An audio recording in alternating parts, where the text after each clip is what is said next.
So జనవరి 22వ తారీఖు ఎప్పుడు వస్తుందా అని చెప్పి 144 కోట్ల భక్తజన కోటి ఆతృతగా ఎదురు చూస్తున్న ఈ నేపథ్యంలో అయోధ్య పునఃప్రారంభం సంబంధించి అయోధ్య రామమందిరం యొక్క సమగ్ర సమాచారం తెలుసుకోవడానికి ఈరోజు జేఎస్డబ్ల్యూ టీవీ, జై స్వరాజ్య వరల్డ్ టీవీ ఎక్స్క్లూజివ్ గా శ్రీ వెంకటేశ్వర మరియు సీతారామాంజనేయ స్వామి టెంపుల్ కు రావడం జరిగింది.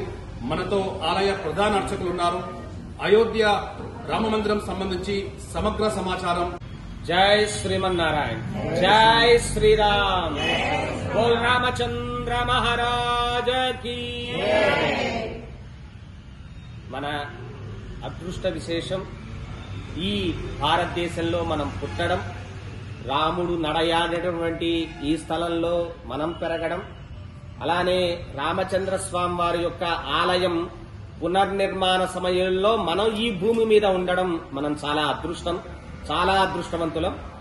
దీనికి అందరూ రకరకాలుగా రామాలయ నిర్మాణానికి విరాళాల్ని మనం సేకరించినప్పుడు అందరూ ప్రతి ఒక్కళ్ళు దాంట్లో పాల్గొన్నారు. వాళ్ళందరికీ రామచంద్ర స్వామి వారి యొక్క అనుగ్రహం కలగాలి అని చెప్పని అక్కడ రామ జన్మభూమి తీర్థక్షేత్ర ట్రస్ట్ అనేటువంటి వాళ్ళు రామచంద్ర స్వామి వారి యొక్క అక్షతల్ని భారతదేశం మొత్తం అన్ని చోట్లకి దాన్ని పంపించడం జరిగింది. అక్కడ రామచంద్ర భూమిలో అక్కడ ఆరాధన చేసినటువంటి అక్షతల్ని చక్కగా కాషాయ వస్త్రంలో మూట కట్టి ఆ మూటల్ని ప్రతి చోటకి అందించడం జరిగింది. ఆ అక్షతలు ఎవరు ఇదివరకు కైంకర్యం ఇచ్చినా ఇవ్వకపోయినా ప్రతి ఇంట్లో ఆ అక్షతలు ఉండాలి, ఆ అక్షతలు రామచంద్ర స్వామి వారి యొక్క అనుగ్రహం వాళ్ళందరికీ కలగాలి అని చెప్పని ఈ కార్యక్రమాన్ని ఏర్పాటు చేసింది. దీనిలో ప్రధానంగా ఏంటి అంటే చక్కగా ఆ అక్షతల్ని వితరణ చేసేవాళ్లు చెప్పులు లేకుండా ఆ అక్షతల్ని శిరస మీద ధరించి రామనామం శ్రీరామ జయ రామ జయ జయ రామ అనేటువంటి రామనామాన్ని చెప్పుకుంటూ ప్రతి ఒక్క ఇంటికి వెళ్లి ఆ అక్షతల్ని అక్కడ ఉంచి రామచంద్ర స్వామి వారి యొక్క కార్యక్రమం వివరాల్ని తెలిపేటువంటి కరపత్రిక, అలానే రామచంద్ర స్వామి వారి యొక్క ఆలయాన్ని నిర్మించేటువంటి ఒక పత్రిక, ఈ రెండూ కూడా వాళ్ళ ఇంటికి ఇచ్చి ఈ జనవరి 1వ తారీఖు నుంచి 15వ తారీఖు వరకు ఈ వితరణ కార్యక్రమాన్ని జరిపించి ఏ రోజైతే మన ఇంటికి అక్షతలు వస్తాయో ఆ రోజు నుంచి 22వ తారీఖు ప్రతిష్టా దినం వరకు కూడా ప్రతిరోజు శ్రీరామ జయ రామ జయ జయ రామ అనే నామాన్ని 108 సార్లు జపం చేసి 22వ తారీఖు ఏదైనా ఒక సమూహంలో గాని ఒక ఆలయంలో గాని కాలనీలో గాని చక్కగా అందరూ కూడుకొని ఒక పెద్ద స్క్రీన్ ఏర్పాటు చేసుకుని ఆ స్క్రీన్ లో అందరూ కలిసి రామనామాన్ని జపించుకుంటూ రామచంద్ర స్వామి వారి యొక్క ప్రతిష్ట దీన్ని లైవ్ గా చూడాలి, అందరూ దాంట్లో పాల్గొవాలి అని చెప్పని తీర్థక్షేత్ర ట్రస్ట్ వాళ్లు ఈ కార్యక్రమాన్ని ఇచ్చేశారు.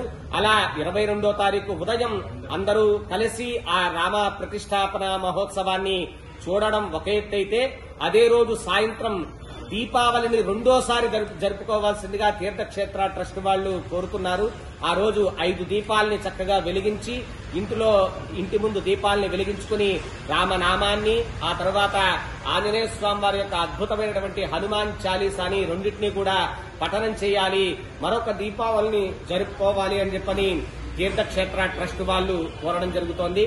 అటువంటి ఈ అక్షత వితరణ కార్యక్రమంలో మీరందరూ కూడా పాల్గొని రామచంద్ర స్వామి వారి యొక్క అనుగ్రహానికి పాత్రులు కావాలి అని చెప్పని కోరుతున్నాం. జై శ్రీరామ్, జై జై జై శ్రీరామ్.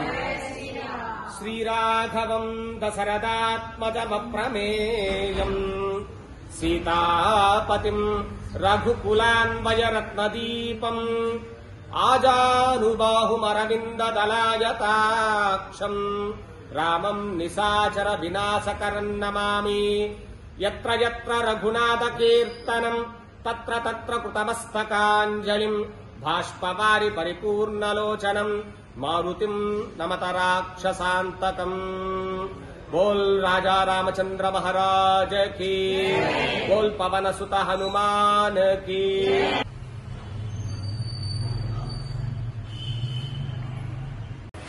श्रीराम जय राम जय जय राम, श्रीराम जय राम जय जय राम, श्रीराम जय राम जय जय राम, श्रीराम जय राम जय जय राम, श्रीराम जय राम जय जय राम, श्रीराम जय राम राम जय जय राम बोलो रामचंद्र भगवान की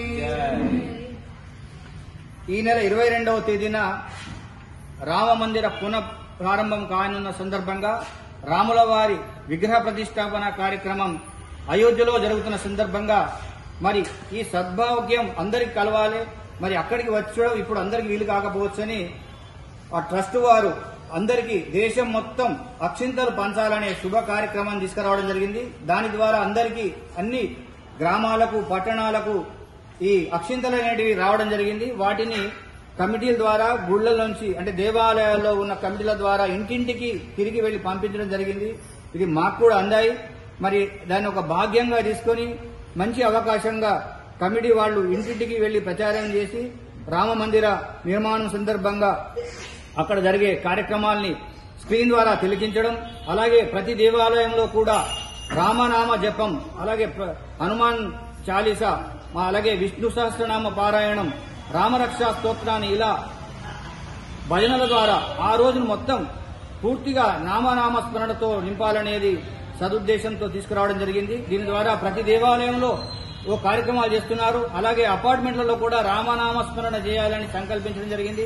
ఆ రోజు మాకు 4 కార్యక్రమాలు ఉన్నాయి, భజన కార్యక్రమాలు. 22వ తేదీన రామనామ స్మరణ జపించాలనే కార్యక్రమం ద్వారా ప్రతి దేవాలయంలో హనుమాన్ చాలీసాను చదివే గ్రూపులు భజన మండళ్లు ఉన్నాయి. అలాగే విష్ణు సహస్రనామ స్తోత్రాన్ని గత 1వ తారీఖు నుంచి ప్రతి దేవాలయంలో కొన్ని చోట్ల చదువుతున్నారు, కొన్ని చోట్ల రామరక్షా స్తోత్రాన్ని పఠిస్తున్నారు, కొన్ని చోట్ల హనుమాన్ చాలీసా పారాయణం జరుగుతుంది. ఇలా ఒక మంచి కార్యక్రమాన్ని దేశం మొత్తం తీసుకురావడం, ఇది ముఖ్యంగా భక్తిభావాన్ని పెంచడమే కాకుండా రాముల వారి మీద ఉన్నటువంటి ప్రేమను వ్యక్తపరిచేది.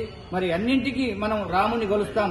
ఒక మంచి వాక్యానికి మంచి బాలుడు అన్న రాముడి గురించి మరి ఇలా ఎన్నో మనం రాముని గురించి తెలుసుకుంటున్నాం. కాబట్టి ఈ రామాలయ ప్రారంభోత్సవం సందర్భంగా 22వ తేదీన జరిగే ఈ రామాలయ అయోధ్యలో జరిగే ప్రారంభోత్సవానికి మనమందరం ముక్త కంఠంతో చేజేతుల రాముని నామస్మరణ చేస్తూ, అలాగే ఆ రోజు ఇంటింటా దీపావళిలాగా ప్రతి ఇంట్లో 5 దీపాలు వెలిగించాలి.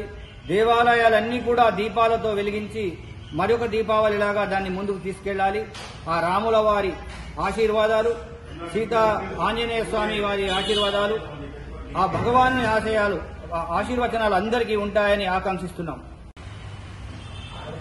అయోధ్య గురించి మనకు అయోధ్య ఆలయం తీసేసి 500 సంవత్సరాలు అయిందని, మళ్ళీ ఎంతో పోరాటం, ఎంతో మంది త్యాగం వలన మనకు మళ్ళీ అయోధ్య నిర్మాణం జరుగుతున్నది, రాముల వారి పునఃప్రతిష్ఠ జరుగుతున్నది.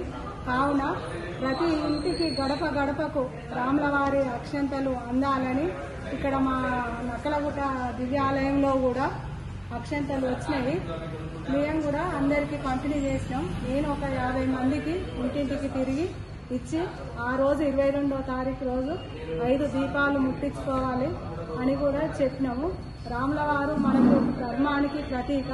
అందుకే మనం రాముల వారినే ఆదర్శంగా తీసుకొని నడవాలి. కాబట్టి మాకు మా ఆచార్యులు చిన్నజీవ స్వామి కూడా మాకు రాముల వారి జీవిత చరిత్రను మనం ఆచరణగా తీసుకోవాలని ఒక 3 నెలల నుంచి మాకు క్విజ్ కూడా పోటీలు పెట్టిండ్రు. దానికి కూడా మాకు ఆన్లైన్లో మేము జవాబులు కూడా ఇస్తున్నాము. అందరికీ పిల్లలకు కూడా రాముడి గురించి తెలవాలి, ధర్మం గురించి పాటించాలి అని కూడా మేము పిల్లలకు చెప్తున్నాం. అందుకే భక్తులను కూడా అందరం అదే మార్గాల నడుస్తున్నాం. అయోధ్య గురించి, రామ మందిరం గురించి 500 సంవత్సరాల తర్వాత మళ్ళీ రామ మందిరం పునర్నిర్మాణం అంటే అందరికీ చాలా సంతోషం అవుతుంది. మా గుడికి అది అక్షంతలు తెచ్చిచ్చారు. అది చాలా మంది భక్తులకు మేము మా కాలనీ గుడి మెంబర్స్ అందరము ఒక 1000 మందికి అందరికీ అక్షంతలు పంచుతున్నాము. అందరి లీడర్లను కూడా ఇంకా స్పెషల్గా పెట్టి తర్వాత అందరికి 5 దీపాలు వెలిగించాలని చెప్తున్నాము. లాస్ట్ రోజు కూడా అందరము పారాయణం చేద్దామనుకుంటున్నాము. శ్రీరామ జయ రామ జయ జయ రామ అని హనుమాన్ చాలీసా కూడా పారాయణం చేద్దామనుకుంటున్నాము మేమందరము ఆలయంలో. జై శ్రీరామ్. జయ రామ జయ జయ రామ, శ్రీరామ జయ రామ జయ జయ రామ, శ్రీరామ జయ రామ జయ జయ రామ.